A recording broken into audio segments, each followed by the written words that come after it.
بخاری مسلم میں حدیث ہے، تم میں سے کوئی شخص اس وقت تک مؤمن ہی نہیں ہو سکتا جب تک کہ میں اسے اس کے ماں باپ اولاد سب لوگوں سے بڑھ کر عزیز نہ ہو جاؤں۔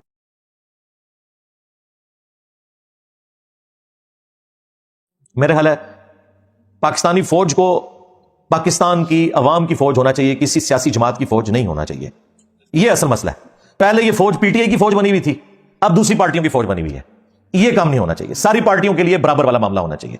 ہم تو اس پلیٹ فارم سے کوئی بندے بھرتی نہیں کریں گے، ہم کوئی پروٹیسٹ نہیں کریں گے، کوئی روڈ بلاک نہیں کریں گے، لیکن اپنی زبان کے ذریعے حق بات ضرور کرتے رہیں گے تاکہ اپنے بڑوں کو یہ چیز ریئلائز کرواتے رہیں کہ یار تم نے مرنا ہے، کسی کے ساتھ ظلم نہیں ہونا چاہیے۔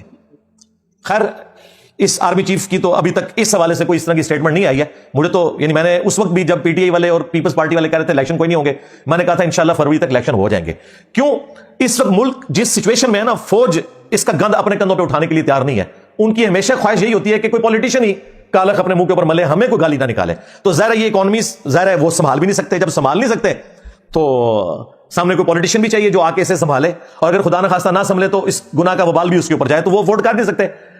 اس وقت ضیاء الحق نے اس لیے ووٹ کر لیا تھا کہ اس وقت امریکہ کا ایک مشن تھا رشیا کے خلاف، اور امریکہ نے کہا تھا کہ بھئی ہم آپ کو اتنا پیسہ دیں گے کہ آپ تو اتنا کما ہی نہیں سکتے۔ اس لیے لوگ اکثر کہتے ہیں نا ڈکٹیٹرز کے دور کے اندر ملک بڑا خوشحال تھا، مشرف کے دور کے اندر بھی اور ضیاء الحق کے دور کے اندر بھی، اس لیے کہ آپ لوگ کرائے کے قاتل تھے، ہاں تو خوشحال ہی ہونا تھا۔ اب انہیں کوئی کرائے کے قاتل نہیں چاہیے، خدا کے لیے ہر بندہ اپنا کام کرے۔ ہاں آرمی چیف کا کام جو ہے وہ کرے، چیف جسٹس کا جو کام ہے وہ کام بس وہی کام کرے، اور پرائم منسٹر کو یہ دونوں اپنا اپنا کام کرنے دیں۔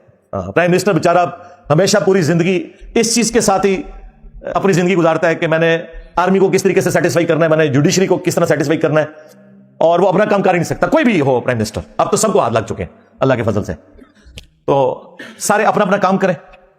جب تک ہم اپنا اپنا کام نہیں کریں گے ایمانداری کے ساتھ، اس وقت تک یہ ملک آگے نہیں جا سکتا۔ اور جب ہم اپنا کام نہیں کر رہے ہوتے تو یقیناً ٹائم تو آپ نے پاس کرنا ہے، پھر دوسروں کا کام کر رہے ہوتے ہیں، اور جب دوسروں کا کام کرتے ہیں تو اپنا کام بھی رہ جاتا ہے اور دوسروں کا خراب ہی ہوتا ہے، وہ بنتا کوئی نہیں، جس کو میں کہتا ہوں لج فرائی کرنا۔ یہ لج فرائی کرنا چھوڑ دیں۔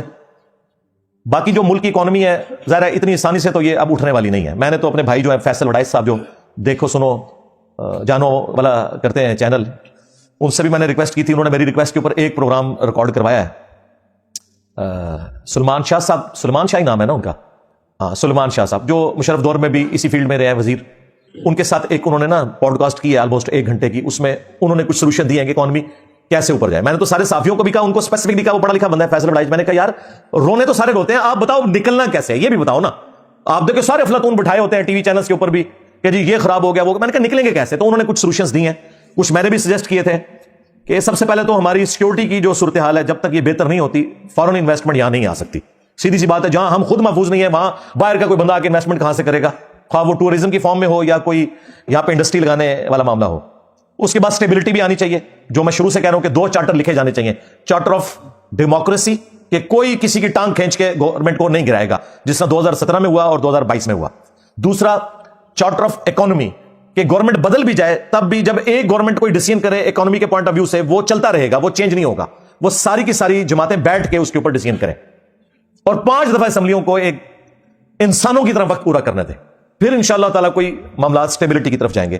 اس کے بعد جو امیر لوگ ہیں ان سے ٹیکس لیا جائے، غریب تو بیچارہ صابن کی ٹکیا کے اوپر بھی دے رہا ہے ٹیکس، پیٹرول کے اوپر بھی 1 لیٹر موٹر بائک میں ڈلواتا ہے نا تو بیچارہ وہ آلموسٹ تیسرا حصہ اور بعض اوقات آدھا حصہ ٹیکسز میں دے رہا ہوتا ہے، اور جو مہنگی گاڑیوں والے ہیں وہ بھی اتنا ہی ٹیکس دے رہے ہوتے ہیں، اور کاروباری طبقہ تو آپ کو پتہ ہے وہ تو ٹیکس چوری کر رہا ہوتا ہے، سیدھی سی بات ہے۔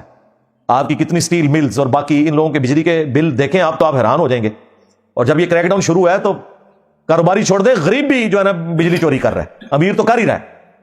تو یہ جو چوریوں والا معاملہ ہے یہ بھی رکے، فوری انصاف والا معاملہ ہو۔ ٹیکسز جب تک نہیں ہوں گے ملک نہیں اٹھے گا، ٹیکس کے بغیر نہیں ہو سکتا۔ زکوٰۃ کا نظام اس صورت میں ہوگا جب ایمانداری کے ساتھ لوگ زکوٰۃ گورنمنٹ کو دیں اس امید کے اوپر کہ گورنمنٹ صحیح جگہ خرچ کرے گی، اور وہ ہمیں تو کوئی امید نہیں ہے، لہٰذا ہم تو اپنی زکوٰۃ خود ہی دیں گے، سارے اس لیے خود دیتے ہیں۔ اب دوسرا ذریعہ وہ ٹیکسز والا ہے۔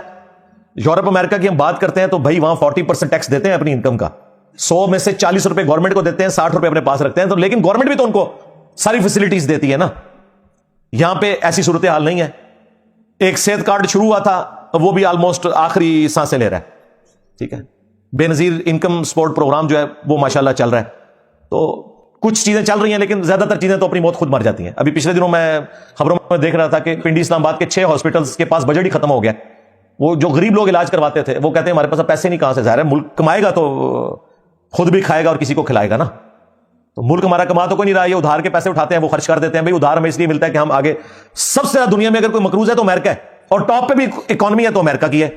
بھائی اگر وہ اٹھاتے ہیں نا قرضہ تو وہ اس کو انویسٹ کر کے اس میں سے جنریٹ بھی کرتے ہیں، ہم صرف لے کے کھاتے رہتے ہیں. جب ختم ہو جاتا ہے تو پھر ہم کسی سے اور ادھار مانگتے ہیں. تو کب تک کوئی ادھار ہمیں دے گا؟ ایک اصول کے اوپر کھڑے ہوں، پہلے مسلمان بنے پھر پاکستانی بنے، اور اس کے بعد آپ نے اسٹیبلشمنٹ کا اعلی کار بننا ہے، ان کا بنے، پی ٹی آئی کا یا نون لیگ کا یا پیپلز پارٹی کا اعلی کار بننا ہے، وہ بعد میں بنے. پہلے آپ اپنی جو کمٹمنٹ ہے نا وہ پوری کریں جو اللہ کے ساتھ ہے اور جو اس ملک کے ساتھ ہے، اس ملک کے آئین کے ساتھ ہے. یہ اپنی باقی جو ایفیلیشنز ہیں نا ان کو بعد میں لے کے آئیں. لیکن ہم لوگ جو ہے نا اپنے ذاتی مقاصد کو پہلے نمبر پہ رکھتے ہیں، باقی ساری چیزوں کو بعد میں لے کے آتے ہیں، اور پھر دیکھ لیں اب کیا اشر ہو رہا ہے. ساروں نے مزہ چکھ لیا ہے. ہاں قرآن پاک میں اللہ تعالیٰ نے واضح یہ فرمایا، وَلَا يَجْرِمَنَّكُمْ شَنَآنُ قَوْمٍ عَلَىٰ أَلَّا تَعْدِلُوا اعْدِلُوا هُوَ أَقْرَبُ لِلتَّقْوَىٰ.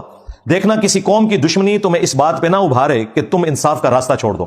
انصاف کرو، یہی تقوی کے قریب ہے، یہی تقوی کی روش ہے. تو انصاف کریں، وہ آپ کا رائٹ ہے.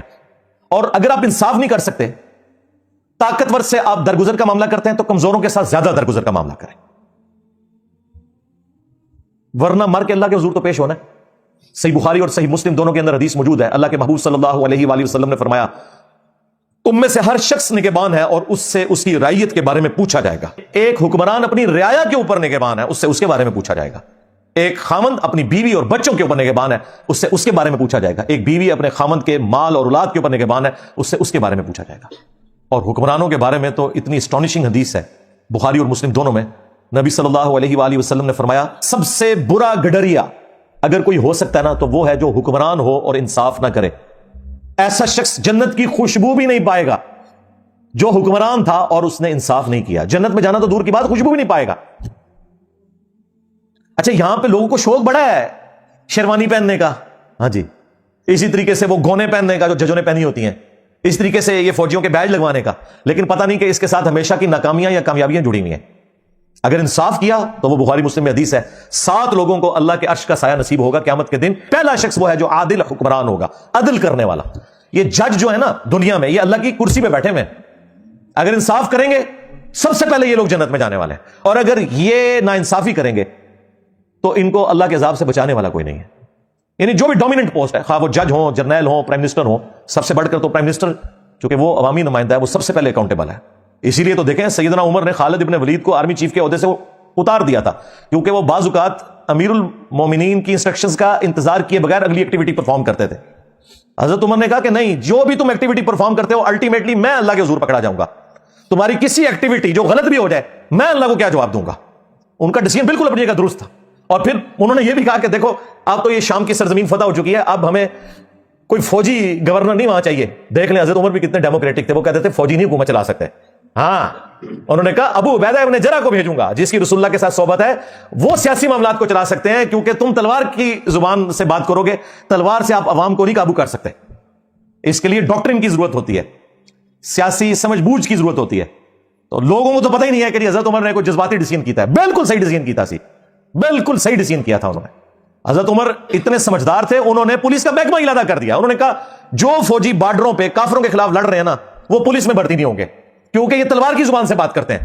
پولیس میں وہ بندہ ہونا چاہیے جو عوامی آدمی ہو. ویسے اب ہماری پولیس کا بھی ڈنگ کافی حد تک نکل چکا ہے.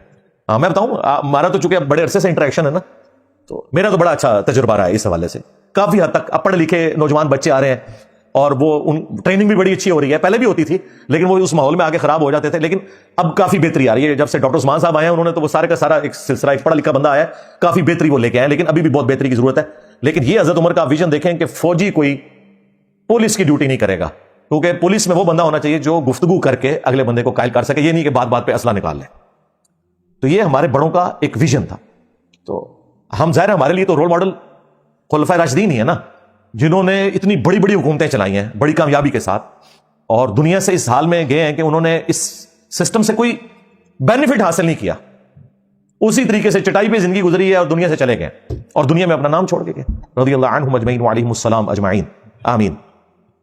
تو ہم وقتاً فوقتاً ان چیزوں کو اس لیے ہائی لائٹ کرتے ہیں کہ تاکہ بڑوں تک ہماری آواز پہنچتی رہے اور وہ اس اعتبار سے سوچتے رہیں کہ ہم سے کوئی ایسا غلط کام نہ ہو کہ اللہ کے حضور ہماری پکڑ ہو جائے. واعظین کا کام یہی ہے، ہمیں نبی الاسلام نے یہی سکھایا کنتم خیر امۃ اخرجت للناس تأمرون بالمعروف وتنہون عن المنکر وتؤمنون باللہ. تم بہترین امت ہو اس لیے کہ تم لوگوں کو نیکی کی طرف بلاتے ہو اور برائی سے روکتے ہو اور اللہ پر ایمان لاتے ہو. ایمان بعد میں ذکر کیا, نیکی کا حکم اور برائی سے روکنا پہلے ذکر کیا. تو یہ وائزین کا یہی کام ہے کہ وہ اپنی زبان سے کم از کم برائی کو روکیں گے, اس لیے ایٹ لیسٹ زبان سے روکنا چاہیے. ہمارے استاد ڈاکٹر سعد صاحب رحمہ اللہ کہا کرتے تھے گونگے شیطان نہیں بننا چاہیے, کم از کم زبان ضرور کھولو. اور اس طرح کا زبان کھولنا کسی کو نصیحت کرنا فائدہ دے دیتا ہے. بعض اوقات کوئی بات انسان کی پھنسی بھی ہوتی ہے تو وہ نکل جاتی ہے کہ یار نہیں, واقعی سوچنے کی ضرورت ہے کہ یہ ہم کیوں کر رہے ہیں, ہمیں یوں نہیں کرنا چاہیے. تو یہ فائدہ ہوتا ہے. چھٹ دو یار, جو کچھ آپ کو بتایا جا رہا ہے ایسا نہیں ہوتا, ایسا تو نہیں ہوتا. ہاں ہاں, وہ ساری کی ساری امیدیں تو بڑھ گئیں, یعنی کہ مر گئیں. ٹھیک ہے نا, ایسا تو نہیں ہوتا یار. میں نے کہا چلے آپ کو اتنی خوش گفتگو کے بعد ہنسا دیں. ٹھیک ہے جی, صلو علی محمد وآل محمد, اللہم صلی علی محمد وعلی آل محمد واصحاب محمد وازواج محمد وامت محمد اجمعین الی یوم الدین, آمین.